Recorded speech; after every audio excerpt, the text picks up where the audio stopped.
और भाई लोग क्या हाल चाल है, कैसे हो तुम लोग? बड़े एकदम। तो यार आज हम लोग पढ़ने वाले हैं अपने चचा के बारे में। जी हाँ, आज हम पढ़ने वाले हैं अपने चचा लैंचो के बारे में। तो यार देखो, आखिर ऐसी क्या समस्या आ गई कि यार हमारे चचा ने भगवान को पत्र लिख दिया, मतलब यार भगवान को लेटर लिख दिया। ऐसी क्या समस्या आ गई, इसी सब समस्या के बारे में इस वीडियो में हम लोग डिस्कस करने वाले हैं, ठीक है। और तुम्हें एक राज की बात बताऊं, भाई भगवान का वहां से लेटर का रिप्लाई भी आता है। तो ठीक है भाई लोग, तो आज हम लोग पढ़ने वाले हैं इस कहानी को जिसका नाम है ए लेटर टू गॉड। तो चलो कहानी को शुरू करते हैं, ठीक है। तो यार एक वैली है जिस पर पूरा सुनसान इलाका है, मतलब यार एकमात्र घर है पूरे वैली पर। यानी कि कहूँ तो यार पूरा सुनसान पहाड़ पर बस एक ही मात्र घर है जो कि हमारे चचा का है, ठीक है। और वहाँ पर चचा रहते हैं और वहाँ से एकदम भाई सुंदर नजारा दिखता है। मतलब यार हरी हरी घासें, नदियाँ बह रही हैं भाई, उनकी फसलें दिखती हैं, कॉर्नफील्ड दिखती है। कॉर्नफील्ड मतलब यार मकई का खेत दिखता है वहाँ से उनका, ठीक है। मतलब यार एकदम सुंदर नजारा है और वहाँ से सब चीज तुम्हें एकदम मस्त दिखेगा। और वहीं पे हमारे चाचा जो होते हैं ना, वो खड़े होते हैं, वो बहुत ही ज्यादा परेशान दिख रहे थे क्योंकि भाई बारिश नहीं हो रही थी और वो चाह रहे थे कि भाई बारिश हो जाए। बस वो परेशान होकर बस यही गा रहे थे, एक बार आजा आजा आजा आजा आजा, एक बौछार कर आजा। हाँ मुझे पता है कि यार मैं बहुत ही ज्यादा बेसुरा गा रहा हूँ। चलो तो आगे पढ़ते हैं। भाई बस चाचा बस यही सोच रहे थे आसमान की तरफ देख के कि बस एक बार बारिश हो जाती है ना तो भाई मेरी फसल जो है ना एकदम बम बम हो जाता, एकदम मतलब मस्त हो जाता मेरा फसल इस बार तो। और फिर वो नॉर्थ ईस्ट आसमान की तरफ देखते हैं और प्रिडिक्ट करते हैं कि हाँ इस बार तो लग रहा है कि यार अब बारिश होने ही वाली है। फिर उनकी जो पत्नी जो घर में खाना बना रही थी, डिनर बना रही थी रात का, ठीक है, वो कहती है हाँ अगर ऊपर वाले ने चाहा तो पक्का ही हो जाएगा, ठीक है। और उनके जो बड़े बच्चे थे भाई, जो चचा के बड़े बच्चे थे, वो तो खेत में काम कर रहे थे और जो छोटे बच्चे थे ना भाई, वो घर के आजू बाजू मतलब मस्ती कर रहे थे, खेल कूद रहे थे। और फिर थोड़ी देर बाद हमारे चाची ने यानी कि हमारे चचा की पत्नी ने कॉल किया सबको, यानी कि बुलाया, सुनते हो सबका खाना रेडी है आ जाओ। मतलब कि यार वो बुलाती है कि चलो खाना रेडी है आ जाओ खाने के लिए। और जैसे ही सब अंदर जाके खाना खा ही रहे थे भाई, तैसे ही भाई बारिश होने लगी, बारिश शुरू हो गई, बारिश की बूंदें गिरने लगी। और फिर चचा भाई एकदम दिल खोल के हंसने लगे, कहे वाह मजा आ गया, अब तो बारिश हो गई। चचा यार मतलब कि बहुत ज्यादा खुश हो जाते हैं और वो कहते हैं ये बारिश नहीं है मेरे लिए, ये मेरे लिए पैसे बरस रहे हैं। ये जो बड़ी वाली बूंदे है ना, ये 10 सेंट का है और ये छोटी बूंदे गिर रही है ना, ये 5 सेंट का है। तो भाई चचा ने ऐसा क्यों कहा कि जो बड़ी वाली जो ये 10 सेंट की है और छोटी वाली जो है ये 5 सेंट की है? रेन को पैसे से कंपेयर क्यों किया? क्योंकि भाई किसी भी किसान के लिए ना बारिश यार पैसे के समान ही होती है, क्योंकि अगर बारिश अच्छा हुआ तो फसल अच्छी होगी, फसल अच्छी होगी तो उन्हें ज्यादा प्रॉफिट होगा, ठीक है। और फिर हमारे चचा झूमते हुए घर से बाहर निकलते हैं और बारिश की बूंदे को ना भाई अपने शरीर पर फील करते हैं, ठीक है, महसूस करते हैं। और देखते ही देखते चचा की जो खुशी थी ना भाई, वो एकदम मातम में बदल जाती है, क्योंकि जो बारिश था वो बहुत ही ज्यादा तेज हो जाता है, हवाएं बहने लगती है, ओले गिरने लगते हैं भाई।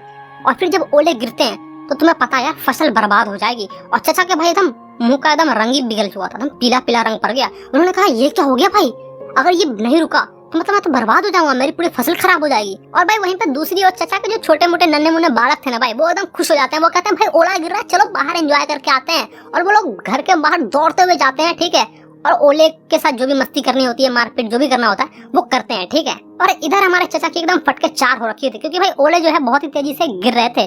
फिर चचा कहते हैं कि अगर ये ओला नहीं रुका ना तो मेरी पूरी फसलें बर्बाद हो जाएगी, मैं बर्बाद हो जाऊंगा, लुट जाऊंगा मैं तो। और भाई बिल्कुल ऐसा ही हुआ। वहाँ की जो पूरा नजारा था ना भाई, एकदम व्हाइट व्हाइट दिख रहा था, मतलब घर पे ओले, फसलें पे ओले, सब जगह ओले ओले गिरे हुए थे। पूरी जमीन एकदम उजली दिख रही थी, एकदम लग रहा था जैसे किसी ने नमक बिखेर दिया, पूरा उजला का उजला दिख रहा था, ठीक है। और फिर चचा कहते हैं हाय मैं तो लुट गया रे, बर्बाद हो गया मैं तो। क्योंकि यार एक सिंगल पत्ता भी नहीं बचा था उनके फसल का, उनके क्रॉन का, मकई का जो खेत था उनमें से भाई एक पत्ता भी नहीं बचा था। सारा का सारा सब चीज बर्बाद हो गया, पूरा फुल्ली डिस्ट्रॉय हो चुका था। और फिर भाई उनकी आत्मा एकदम पूरी दुख हो जाती है, मतलब एकदम उनका जो आत्मा है ना वो रो रहा था। कहते मैं तो बर्बाद हो गया, इस साल मैं भूखे मर जाऊंगा। वो अपने परिवार वालों से कहते हैं कि इस साल तो हम लोग भूखे ही मरने वाले हैं। और फिर वो कहते हैं कि इतनी तबाही तो वो कीड़ा भी नहीं मचाता जो मेरी फसल को आके खा जाता है, ठीक है। या तुमने राम जी का घोड़ा देखा है? बिल्कुल उसी तरह का एक कीड़ा होता है जो मकई के खेत में यानी कि मक्के के खेत में लग जाता है तो मकई को खराब कर देता है, मतलब खा जाता है, सारे फसलें को खा जाता है, ठीक है।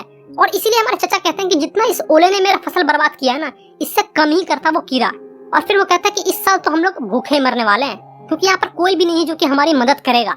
लेकिन फिर भी चचा के अंदर एक उम्मीद रहती है कि जिसका कोई नहीं उसका ऊपर वाला होता है। और फिर वो सोचते हैं कि मैं भगवान से प्रार्थना करूंगा कि मुझे कुछ दे दे, कुछ मेरी जुगाड़ उगाड़ चला दे यार, ठीक है। और फिर वो अपने फैमिली को दिलासा दिलाता है कि ठीक है, हाँ मुझे पता है कि हमारे पास फसलें नहीं है, सब चीज बर्बाद हो चुका है, लेकिन फिर भी एक उम्मीद है, ऊपर वाला, और वो ऊपर वाला ही हमारी जान बचाएगा। और भाई वो फिर पूरी रात सोते नहीं है, बस इसी होप पे टिके हुए रहते हैं कि मैं भगवान से कुछ मांगूंगा। और कल होकर भाई वो भगवान को सोचते हैं कि एक पत्र लिखूंगा, हालांकि यार देखो लेंचो चाचा जो है ना हमारे, वो एक किसान है जो कि बस बैल की तरह खेत में खटते रहते हैं। लेकिन फिर भी यार वो थोड़ा मोड़ा पढ़े लिखे हैं, ठीक है, उन्हें लिखना पढ़ना आता है, वो कुछ लिख सकते हैं, लेटर वेटर लिख सकते हैं। तो वो डिसाइड करता है कि मैं भगवान को एक पत्र लिखूंगा। फिर वो भगवान को पत्र लिखते हैं कि हे प्रभु देखो, मैं तो पूरा बर्बाद हो चुका हूँ, लुट गया हूँ, आपने जो ओले गिराया ना उससे मेरी पूरी फसल बर्बाद हो गई है, मैं क्या करूँ, मुझे कुछ नहीं सूझ रहा, कृपया आप मुझे 100 पेजोस दे दे, ठीक है, जिससे मैं अपनी जिंदगी चला लूं। मतलब कि यार वो 100 पेजोस मांगते हैं। पेजोस क्या है भाई? पेजोस जो है ना करेंसी है जो कि मैक्सिको अर्जेंटीना साइड में चलती है, ठीक है, उस साइड में माउंटेनियस इलाका में चलता है उधर, ठीक है। अभी जाके गूगल पे सर्च मारोगे 1 pesos is equal to how much rupees, तो लगभग ₹1.5 दिखाएगा तुम्हें, ठीक है। खैर यार ये सब एक्स्ट्रा बातें हैं, ये सब भूल जाओ। तो वो 100 पेजोस के बारे में रिक्वेस्ट करते हैं कि प्लीज आप मुझे 100 पेजोस दे दे, जिससे मैं अपना जिंदगी चला लूं, फिर से मैं एक नई फसल बो सकूं, ठीक है। और वो जाकर उस चीज को पोस्ट ऑफिस में जाते हैं और पोस्ट कर देते हैं, जो पोस्ट मेल बॉक्स होता है ना उसमें जाके गिरा देते हैं उस लेटर को। और फिर थोड़ी देर बाद ही पोस्ट ऑफिस का एक एम्प्लॉय यानी कि एक पोस्टमैन आता है, उस मेल को निकालता है, यानी कि उस लेटर को निकालता है और पढ़ता है। और जैसे ही पढ़ता है वो एकदम हंसता है, कहता है ये क्या है, मैंने अपनी पूरी जिंदगी में ये एड्रेस नहीं देखा, भगवान को पत्र, मैं जाए कहाँ पोस्ट करूंगा। वो बहुत ही ज्यादा हंसता है, मजाक उड़ाता है और जाता है अपने सीनियर के पास, अपने बॉस के पास जाता है, यानी कि पोस्टमैन से पोस्ट मास्टर के पास जाता है वो। और पोस्ट मास्टर को कहता है देखिए साहब ये क्या लिखा है इसने। और जब पोस्ट मास्टर पढ़ता है तो वो भी हंसता है, कहता है ये क्या बेहुदा लिख दिया, भगवान को लेटर।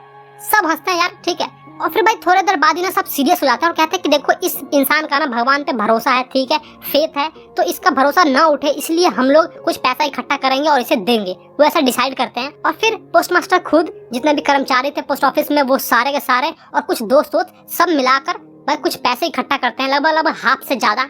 सही बताऊं तो यार 70 पेजोस इकट्ठा कर पाते हैं। 100 पेजोस उनके लिए यार नामुमकिन सा था, क्योंकि भाई उनकी भी लाइफ है यार, ठीक है। तो भाई जैसे तैसे करके वो लोग 70 पेजोस को इकट्ठा करते हैं, ठीक है, और लिफाफे में भर देते हैं और वहां पर एक गॉड का सिग्नेचर भी कर देते हैं, लिखते हैं गॉड, ठीक है, सीधा सिंपल, और उसमें डालकर मेल बॉक्स में डाल देते हैं। और अगले संडे ना भाई हमारे चाचा जो है ना वो बहुत ही जल्दी आ जाते हैं और कहते हैं क्या मेरे लिए कोई लेटर आया भगवान का, जल्दी मुझे बताओ, प्लीज मुझे बताओ जल्दी जल्दी।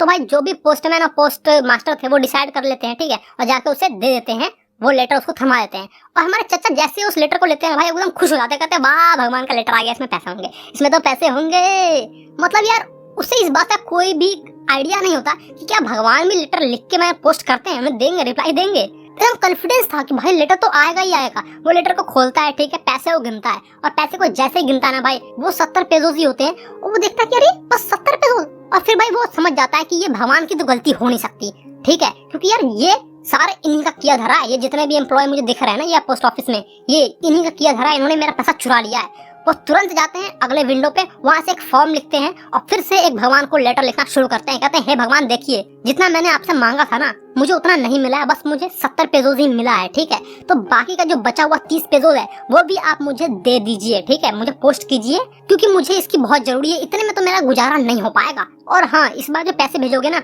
वो मेल के थ्रू मत भेजना, क्योंकि ये सारे के सारे जितने भी एम्प्लॉय है ना ये धोखेबाज इंसान है, इन्होंने मेरा 30 पेजोस चुरा लिया है, ठीक है। मतलब यार जिसने मदद की, जो एम्प्लॉय ने मदद की, ठीक है, उसी को ये चाचा ब्लेम कर रहे हैं, कह रहे हैं कि यही चुरा लिया है, गजब हाल है। तो ठीक है यार यहीं पे तुम्हारा आज का चैप्टर खत्म होता है। मतलब क्या चाचा ने भगवान को लेटर लिख दिया, समझ रहे हो तुम, और उधर से रिप्लाई भी आ गया।